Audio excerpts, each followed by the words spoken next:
What happens this week at the Conclave? The ritual, the politics, the players, and the spiritual power. We'll get into all of it on this edition of the Conclave Crew.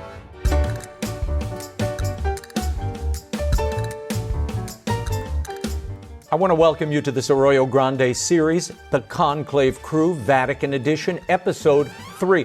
This episode is brought to you by our friends at Taylor Fragon Capital Management. Faith, family, and finances. Visit them at taylorfragon.com. Let's convene the crew. Father Gerald Murray, canon lawyer in the Archdiocese of New York, and Robert Royal, editor-in-chief of thecatholicthing.org.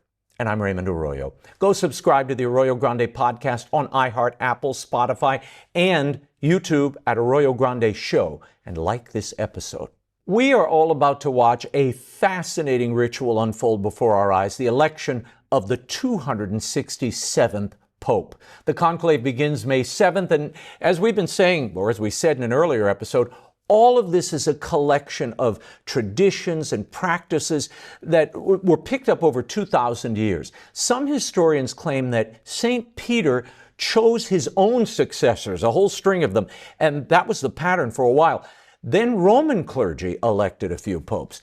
Soon emperors got involved, and finally in 1059, Pope Nicholas II issued an election decree giving the College of Cardinals the power to elect the Pope. Father, tell me why this conclave process is so important, and I guess more importantly, why is the world paying so much attention to an event to elect a figure they barely understand?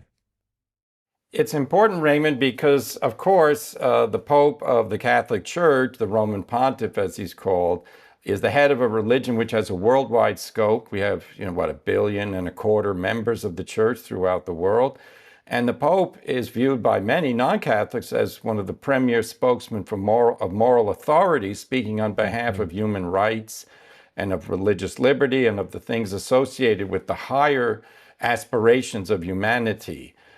So that's, it's of great interest to people. Now, the traditions and the like, everybody loves traditions that involve, Renaissance palaces and secret oaths and people locked in rooms making decisions. But all of that has a reason. And of course, the election of the Pope by the cardinals goes back to who the cardinals originally were. They were clergy of the Church of Rome and the surrounding dioceses. So in fact, in the College of Cardinals, there are three grades. They're the cardinal deacons, the cardinal priests, and the cardinal bishops. So in time, they stopped selecting simply Roman clergy. They started naming bishops from important dioceses throughout the world. That's why we have the international flavor of the College of Cardinals. But it truly reflects I would say, an ingenious way of filling the gap in the life of the Church when the Pope dies. Because since he's the supreme authority, who's going to appoint a successor? Well, Bob, this is the most incredible thing. I mean, the wisdom of the Church and the collected wisdom in the rituals and the patterns and the protocols, it not only has meaning, it was put there for a good reason, a good human reason that they learned over time. Gregory X in 1274 tried to rein in the long election times because some of these elections were running into the years. He was the one who formalized, Gregory X, the rules and insisted that cardinals assemble 10 days after the death of the Pope with no private rooms and no outside communication with the key, conclave. Why is that formality observed today? Why is it important to sequester these cardinals? Well, the most obvious answer is that there are plenty of people who would like to influence who will become the next pope, because it's a funny thing about the papacy that on the one hand, we know that Catholicism is the central religion of the West, and therefore it kind of underpins everything that the West stands for that's good.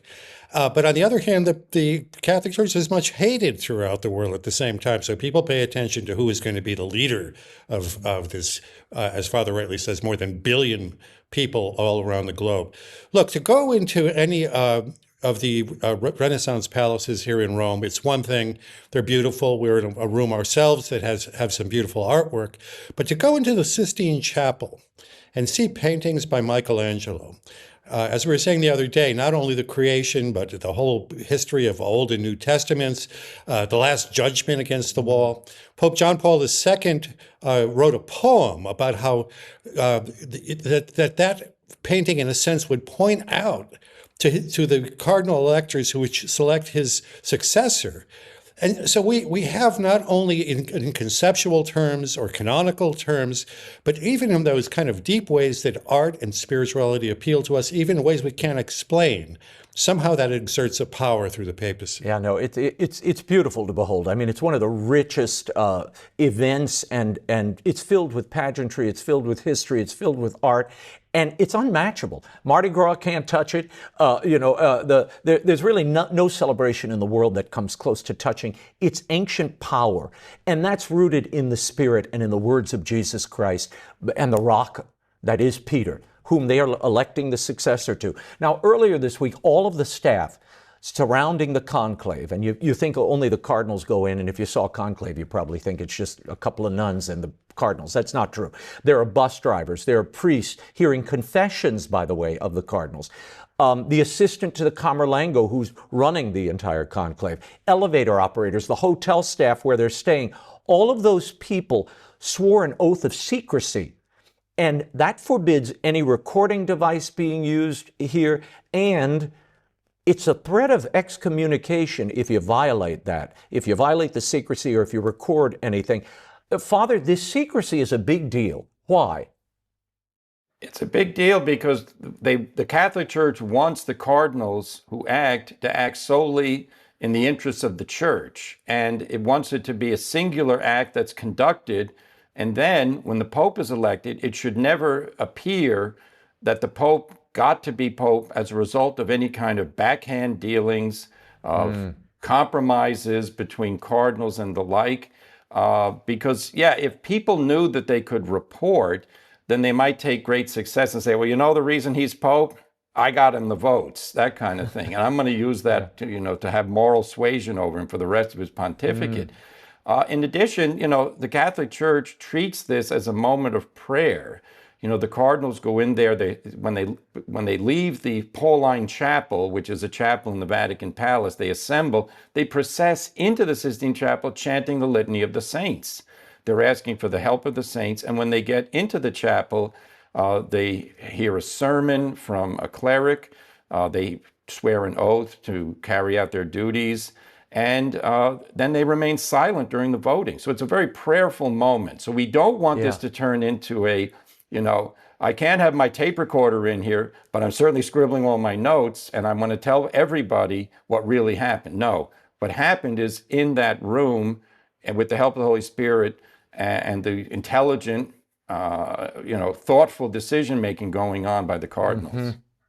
Well, and right now, I'm told British government Secret Service folks have come in to sweep the entire perimeter and the Sistine Chapel. That's who's doing the sweeping here, to make sure there are no listening devices or recording devices anywhere around. No one's even allowed, and I was stunned to see this, no one is even allowed among the staff to approach the cardinal electors once the conclave begins. So even when dinner's being served or they're getting on and off the bus, they can have no real contact with them. Let's go through the movements of this conclave process and what people can expect to see. Father, as you mentioned, following the Mass in the morning of the conclave, the cardinals will process into that Pauline Chapel, then to the Sistine Chapel, which we will see. We're going to see all of this, that procession and each cardinal swearing their oath in the Sistine Chapel. Then Italian Archbishop Diego Ravelli will stand at the door and yell, "Vacante omnes," everyone out. And that seals the conclave. That's the beginning of the solemn conclave. The cardinals now take their places and the voting begins at a secret ballot, just one on that first day, one ballot that first day. Why? And Bob, tell me about that 2/3 majority that's needed to win an election. Right. Well, look, they're going to have a Mass tomorrow, which is Thursday, the 7th. And then they'll process in and they'll be sealed in there later in the day. I think at 4 o'clock is when they actually are going to enter in finally into the Sistine Chapel. And there's going to be one ballot. Now, when I think about this, I wonder why not start the day early and get things moving along. But I think maybe that's just a kind of a testing the waters. There's going to be one ballot at the end of the day, and about 7 o'clock in the evening, if there's not a 2/3 and plus one majority, basically, the black smoke will come up the chimney, and then they will get back and be transmitted by bus back to the Casa Santa Marta. And now this is another element that you're going to see on your TV screens, because where the Holy Father, where Pope Francis was living, the Casa Santa Marta, which is often called a guest house, was deliberately built because I believe it was John Paul who decided that with the cardinals living inside the Sistine Chapel, it was just undignified. It was impractical. So they get transferred back and forth by buses from one side of the Vatican basically to the other. But that 2/3 majority is there to make sure that there's a relatively large majority that are going to agree on who is going to be the next pope. You could kind of think of it as sort of a filibuster, the way the American Senate thinks about it, that large decisions that have to be made can't just be made by 51%. You really want to draw in so that everybody, no one absolutely gets the figure that they want, but there is at least enough consensus so that most of the major interests are represented. Yeah. Father, during that vote, as they come forward to vote, each man writes the name of his choice for Pope, and the ballot in Latin reads, "I elect as Supreme Pontiff." And then they stand before Michelangelo's Last Judgment and they say, "I call as my witness Christ the Lord, who will be my judge, that my vote is given to the one who before God, I think, should be elected." And then they drop their ballot in the urn, and then the votes are counted. Do you think they have a list of potential candidates when they go into the conclave, Father, or at least in their minds? Yes, I think each cardinal knows, of course, who they want to vote for first, and that's going to be done on the first ballot. Now, it's said that often cardinals will vote for someone who they know will never get elected, but they do it out of esteem, because the way the voting is done is that everyone writes the name on the ballot, and they come up, it's by order of seniority. They hold the ballot up in their hand so that everyone can see it. Then they deposit it into the urn so that everyone can see it. Because, of course, what they want to avoid is someone putting it in their pocket and then pulling out 3 ballots with 3 names, the same name 3 times to kind of like give an advantage to their like candidate. Chicago. Well, this is, LBJ might not have gotten elected if he was running in the College of Cardinals, but leave that aside. What we can say is, though, they get up, they repeat the words that you said, and they place it into the urn. This is a sacred election. This is an election in which they're trying to accomplish not simply their own will, but what they consider to be pleasing to God, that in fact they've decided on the best candidate. A cardinal recently told us that he had 5 lists, a list of 5 candidates when he went into the conclave last time. And I know there are blocks that have formed around a certain candidate or pair of candidates. So the question is, do they move for those candidates in the first vote, to show their force, or do we just see a dribbling of votes toward that candidate as this goes on? Now, for those who saw Conclave, the movie, one of the things they got right, and they didn't get much right, but one of the things they got right was the stringing of the ballots. After the vote is tallied by 3 scrutiners, then confirmed by 3 revisers, they actually confirm the vote. Then the vote is read out loud so that the cardinals can keep score as they go. Once they go through all of the ballots are strung together and then burned in the oven of the Sistine Chapel, and that emits either the black smoke for no pope or white smoke for the man who hit 2/3 and 89 votes in this election. Bob, these cardinals, we've been talking about this the whole time. They don't know each other. They keep complaining to us that they don't know each other. Do you think that could portend a long conclave? There are reports that the Italians are even split. Yeah, I think that we never know, but I think that on the whole, the evidence kind of points to the fact that it will be a long conclave relative to recent conclaves. And by saying that, we ought to say that most recent popes have been elected in the first couple of days. So what we mean by long is going to be a little bit longer than that. I mean, there are provisions for if it goes even to 12 or 13 days, and then you can change the way the things are done. There could be pauses along the way. But I don't anticipate that it's going to go quite that long. I wouldn't worry the way I see some commentators saying that it would give the impression that the church doesn't know what it wants to do if things go, say, 3 or 4 days or 5 days. I think that this is an important decision where a lot of us recognize that there's a kind of turning point, not only in the church, but in the world. A lot of things are happening that weren't around the last time in 2013. So I'm perfectly happy if they take their time. It'll be a bit frustrating, but let's hope at the end they get it right. Father, there's only one vote on that first day. On the second day of conclave, there are 2 votes in the morning, followed by a puff of smoke. Then there are 2 more votes in the afternoon and another puff of smoke around 7 o'clock. I have to admit, I always find it hard. I found it hard since, 2005? It was impossible to discern the white from the black smoke. And the truth is, a lot of this conclave has already finished, hasn't it? Isn't the die already cast before they walk into the Sistine Chapel due to the meetings and the events and the talking they've been having before the conclave? Well, I'll answer the smoke question first. Yeah, they use chemicals to try and get the white smoke, and sometimes they're not try. But then, if it's the white smoke, shortly thereafter, the Vatican starts ringing the bells of St. Peter's. So that's if there's a question about the smoke, the bells will confirm it. Now, is everything cast in stone? I'll disagree with our host with a smile by saying some things are, some things aren't. Because, of course, if your favorite candidate is not going too well in the voting, you have to decide at what point do I switch and who do I switch to? Because you may see, because at each ballot, you hear how many people were voted in. The count is taken. Each cardinal has a scribble pad, and they can write notes down. So if they see, well, my number 3 guy is, nowhere to be seen. My number 5 guy, amazingly, is in the second place. So I'm going to switch to him. So there is some things that happen. And perhaps I'll say this, with all the cardinals that really don't know who the other ones are because they come from the peripheries. And as somebody was saying the other day, for some cardinals, this is the second time they've been to Rome in their life, because they were named and never expected to be a cardinal. That in that case, those cardinals might say, well, I never had this cardinal in mind, but he's getting a lot of votes. Each ballot's going up. I'm going to vote for him. So no, the die isn't cast. And that's one reason why, of course, as Bob says, if it goes long, this indicates that the church is trying to figure out, the cardinals rather, trying to figure out which man is the best to go for, even though in the beginnings, people didn't really think he was the one who was going to get it.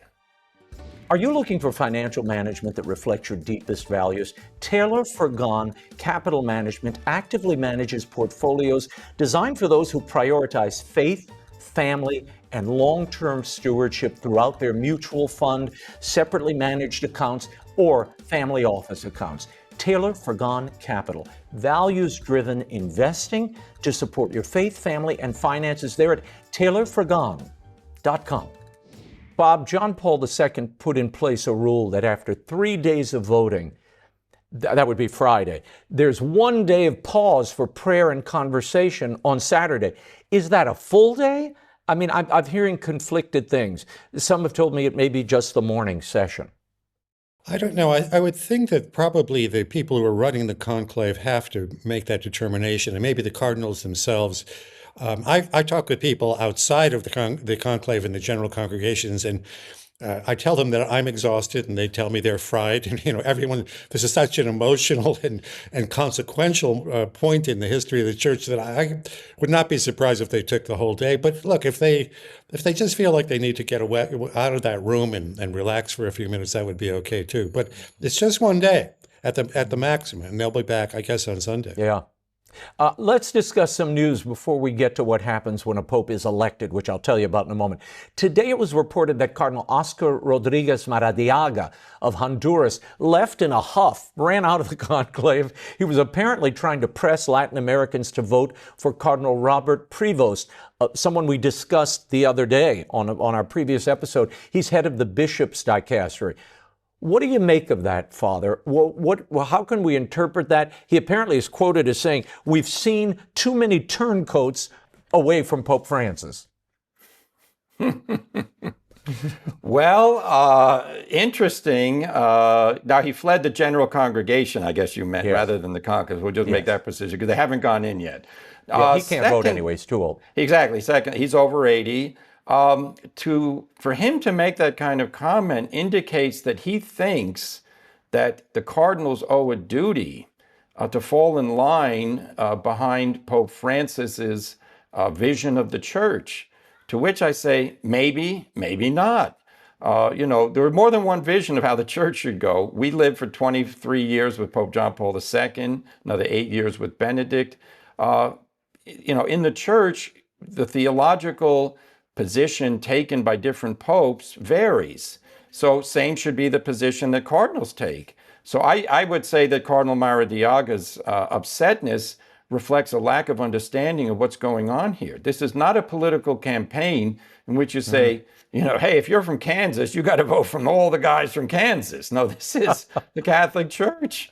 And you're a cardinal, you're not representing your region in the profoundest sense. You're serving God in a role of great importance, representing the entire church in a certain way. So I would say that's what's going on here. Bob, what do you make of Cardinal Walter Casper, who's quoted as saying, "I'm convinced we will continue along the Bergoglio line. I have spoken to many cardinals and the church cannot allow itself to backtrack." Your reaction? Well, sure, the church can allow itself to backtrack if it finds that it's gone off on a tangent and it needs to be where the church needs to be. I'm kind of puzzled. I don't know that I trust this report entirely about Cardinal Maradiaga. I don't trust Cardinal Maradiaga entirely either. And it's interesting to think, what did he do? Did he really poll all of the cardinals from Latin America, or did he just get a strong reaction from some of them? Is it only about Prevost? Is it also about others who we perceive to be in the so-called in the line of Pope Francis? Mm-hmm. Because, as Father rightly says, this is not Democrats and Republicans where everybody is sort of whipped into place by the leaders of the party. We talked, for example, about Cardinal Arborelius of Sweden the other day, who seems to be a very orthodox, prayerful man, but he's also pro-immigration, which seems to divide him between two different parts of the Francis legacy. So you can't expect there to be kind of party discipline. And the fact that somebody would claim that there are too many turncoats, I mean, what is this? Are they going to be executed because they've been unfaithful to their vows? Don't give them any ideas, Bob. Yeah, but I just mean to sum all of this up. I think it's a much more, Father's right, it's a much more complicated thing where a cardinal who's an authentic person trying to discern what's right for the church is going to have multiple considerations. And it's not going to be, am I going to follow this full line or that full line? This is a new moment. Some things will stay the same, and we will also be turning the page on other things. Father, and then Bob, I want you to comment on this new report of Cardinal Tagle. The report is that he has a gambling problem and apparently gambling debt. I'm always a little dubious about these stories because they pop up in the 11th hour right before the conclave. But Father, your reaction, and then I'll go to Bob. Yeah, reading that notice in the New Compass, Richard Casholi is a serious man. He's editor of a very important website that comments on the Catholic Church here in Italy and beyond. Mm-hmm. He publishes it. He's got evidence. He's got backed up. It's not just one person. So if it's the case that Cardinal Tagle has a gambling debt, that's a serious concern because, who's the debt to? Who's the holder of the debt? How is that going to be cleared? What does that imply for the fact that he might be influenced by people with whom he's been dealing? The gambling debt is supposed to be in the Far East in Macau, which is under the communist Chinese control. So it's a serious report, and I think now's the right time for Cardinal Tagle to come forward and either deny or explain whether this report is accurate. Yeah, Bob, the last-minute politicking is amazing. I mean, there was a group of alleged young people who issued an open letter pleading for a more inclusive church, a more welcoming church, a continuation of Francis's thrust. And of course, it was created by and packaged by Pax Christi, which is a left-of-center Catholic group. Tell me the impact of that, if any, and What do you think of the Tagle report? Well, I mean, all these reports tend to have a big impact on people who want it to have a big impact. I mean, it's notorious here in Italy that cardinals have the channels that they leak to their favorite journalists. They put ideas out. I mean, just a few days ago, we heard, for example, about Cardinal Parolin's apparent panic attack or blood pressure crisis. And some of the Italian papers that I was reading said this was put out from Anglo-Saxon sources. And so they were trying, you know, I would not pay too much attention. This Tagle story, though, I mean, I think we've all heard about this from credible sources. And I knew at least one source that did not publish it because they couldn't confirm it yet.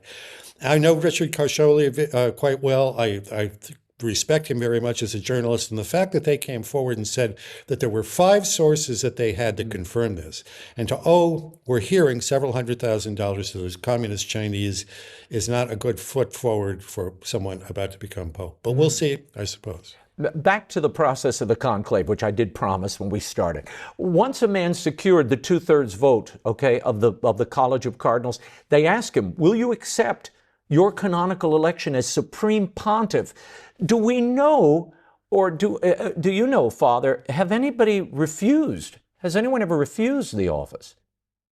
That's a good question, and I don't know the answer, but it's canonically very important because the way canon law is written, the fact that he gets the majority of the votes does not make him the Pope. He has to accept it.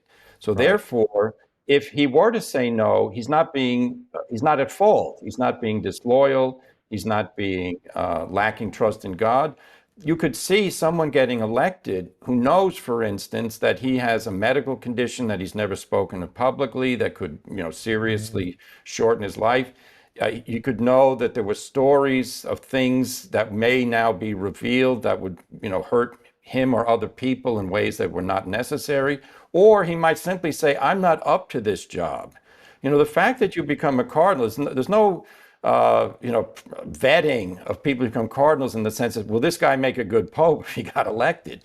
Some don't, possess, let's say, knowledge, experience, training, and the like, which would, ordinarily be required for someone who's going to head a major institution. They're much better at doing the local leadership of the church. So they might say, no, I enjoy being bishop of Xville. I don't think I could carry it out. So that's it. Yeah. Once you accept, then you're the Pope. Then that's it. Follow through comes.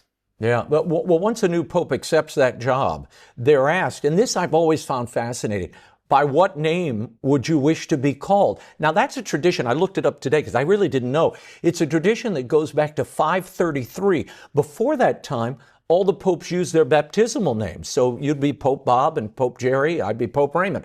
But in 533, a priest named Mercurius was elected Pope. And since he was named after a pagan Roman god, he decided to choose the name and take the name John II after his predecessor. And that tradition stuck. A great example of how we've picked up these bits and pieces of the tradition, the ritual, the process of selecting a pope, and then the papacy itself. Those chosen names tell us a lot about these men, though, don't they, Bob? Yeah, I mean, we know from just this recent case of Francis that that name had never been chosen by anyone before. And it's kind of a paradoxical name to choose because on the one hand, every Catholic, I think, reveres Saint Francis of Assisi, just because he's just such an amazing human being. And if you don't know about him, if you're listening to this, go out and read into what he was like. But on the other hand, to take on that name is also to take on a big inheritance, And so it'll be interesting to see what the next Pope decides to do with his name. Of course, John Paul II, I was living in Italy the year that John Paul II was elected, and we had that just 1 month reign of John Paul I, who picked that name because he wanted to, it signified that he was going to accept the inheritance both of John the 23rd and of Paul VI, and to try to bring everyone together. And then John Paul came in after the very sudden, unexpected death of John Paul I, and decided, yes, that's a good line to follow. And of course, he had a spectacular papacy. But you're right. There's an old Latin phrase that nomina sunt numina, that the names are a spirit. Names are spirits. And so you put a name out there and you put your seal on yourself. Wow, well, we will be excitedly awaiting the name of the next pope, because it does give you a big key into who he is. And once the pope accepts the office, he's ushered into what they call the Room of Tears. It's a little room off the Sistine Chapel. You're seeing it there. And there are 3 sizes of white cassocks and zacchetos, and the new pope puts one of them on, hopefully one that fits, and appears on the loggia of St. Peter's, where this time Cardinal Mumberti, who is the eldest cardinal in the order of deacons, he will announce, Habemus Papam, we have a pope. What does that tell us, Father, that moment? And in retrospect, I think it tells us a lot. When they first appear, it is the first impression. Yes, and that really is the great moment. Now, it's all done in Latin, by the way. Yeah. So Latin is not a dead language, at least in Rome. It's still very much alive. And that's always one of the things. You have to figure out, how do you say the first name in Latin? So most people bear the name of a saint. So saint names are known in Latin because they're in the Roman calendar in Latin. But if it's, it's like someone who has a family last name as their first name, they're going to have a little experimenting to do. In any event, what happens is the name is said, and then people try to pick up on it because they say the first name, and then they say the family name. So the given name and then the family name. So I remember with Jorge Bergoglio, when I heard the Georgius, I was thinking, could it be George Pell, who was the cardinal from Australia, but it turned out to be the cardinal from Buenos Aires. The deacon will also announce, he said, which name he's taken. So we'll find out at that moment whether he's John Paul III, Benedict XVII, Francis II, John Paul, whatever name they pick, Pius XIII. And then that'll give us an indication of which pontificate that particularly inspired this person. And of course, the Pope comes out.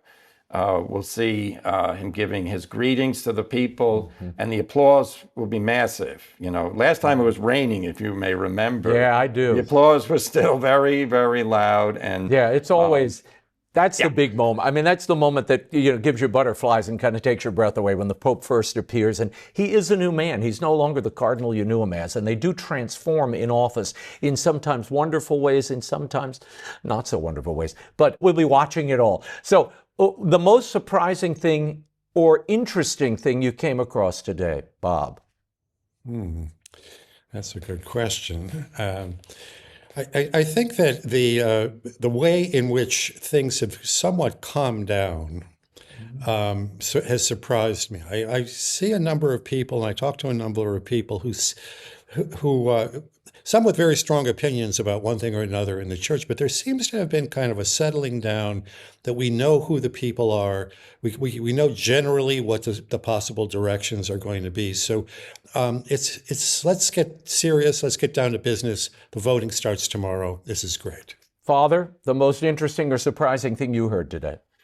Well, I guess the most interesting thing I've heard is that 2 candidates that I think are particularly going to be in the running, I keep hearing good things about them. Cardinal Pizzaballa from Jerusalem, talking to people, finding out what they know about him, what they've heard about him. And likewise, one of the curial cardinals, Cardinal Mamberti, we mentioned him, you mentioned him as the cardinal deacon of greatest longevity. Another name, again, being confirmed what a good man he is and what a good pope he would be. So, we're all in the information gathering mode here and talking to people and hearing, how often do we praise each other? Maybe not enough. But when you start hearing praise about 2 men who could be the next pope, my ears perked up. Well, gentlemen, we will leave it there. The Arroyo Grande Conclave Crew, Vatican Edition, will continue.